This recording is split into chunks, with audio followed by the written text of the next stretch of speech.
Hi everyone, today we'll talk about how to fix or how to solve TikTok lag filters. To know how to fix or how to solve TikTok filter lag, you should just go to settings.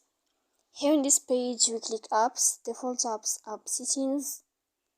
When you'll find this page of apps, you will enter to the window of TikTok here and you will click.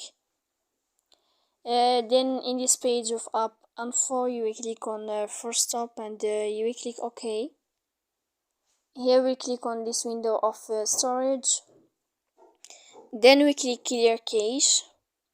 And in the end, you can turn off your Wi-Fi. You will wait a moment and you can turn on your Wi-Fi again to fix that problem. So please don't forget to support us by like and subscribe. See you next time in another video, and thank you for your attention and your watching.